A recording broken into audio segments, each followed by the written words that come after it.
Bible मुकद्दस किस जुबान में लिखी गई? पुराना अहदनामा इब्रानी जुबान में लिखा गया था। ये उस वक्त उस इलाके में बोली जाने वाली जुबान थी। फिर जब 586 कबल अज़ मसीह में बनी इसराइल को असीर करके बाबल ले जाया गया तो लोग अरामी जुबान से भी वाकिफ होने लगे जो कि बाबलियों की जुबान थी। बहुत से लोगों ने अरामी जुबान का इस्तेमाल शुरू कर दिया, लेकिन रसूमात और इबादात इब्रानी जुबान में ही की जाती थीं। सो पुराना अहदनामा इब्रानी जुबान में लिखा गया। अज़रा, दानियेल और यर्मिया के किताब के चंद हिस्से अरामी जुबान में लिखे गए। फिर सिकंदर आजम ने जो यूनान से था बहुत बड़े इलाके पर कब्जा कर लिया और लोग उनकी जुबान जो कि यूनानी थी इस्तेमाल करने लगे और आहिस्ता आहिस्ता ज्यादातर दुनिया यूनानी जुबान बोलने और इस्तेमाल करने लगी। लेकिन इसराइली ज्यादातर अरामी जुबान बोलते थे जिसका आगाज बाबल से उनके लिए हुआ था। नए और पुराने अहद के दरमियान का वक्त जिसे हम इंटरटेस्टामेंटल पीरियड या दो अहूद के दरमियान का वक्त कहते हैं, जो कि मलाकी से यूहन्ना बपतिस्मा देने वाले तक है और तकरीबन 400 साल का अरसा है। नए और पुराने अहद के इस दरमियानी दौर में इब्रानी बाइबल का तर्जुमा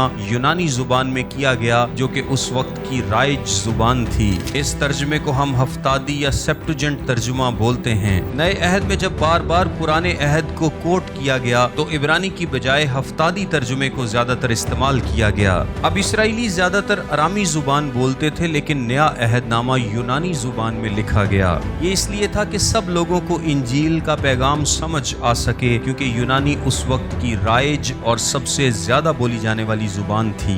यूनानी जुबान का जखीरा अल्फाज बहुत वसी था। नए अहद में सिर्फ चंद अल्फाज हैं जो कि अरामी जुबान में लिखे गए हैं। बाकी सारे का सारा नया अहदनामा यूनानी जुबान में लिखा गया है। बाइबल मुकद्दस के लिखे जाने से आज तक हजारों जुबानों में इसका तर्जुमा हो चुका है और मकसद एक ही है कि हर इंसान इसे अपनी जुबान में समझ सके और इसके मुताबिक अपनी जिंदगी गुजार सके। अगर आप कलाम मुकद्दस को अपनी जुबान में नहीं पढ़ते तो इसे वाज़े तौर पर नहीं समझ सकते। तहकीक करने वालों के लिए इब्रानी, यूनानी, अरामी नुस्खे मौजूद हैं और आम लोगों के लिए उनकी अपनी जुबान में तराजुम मौजूद हैं ताकि सब इस कलाम के वसीले से जिंदगी पाएं। और एक बात याद रखिएगा कि तर्जुमे का ये हरगिज मतलब नहीं होता कि कलाम बदल गया है, बल्कि बात आपको अपनी जुबान में बेहतर तौर पर समझ आए तर्जुमा इसलिए किया जाता है।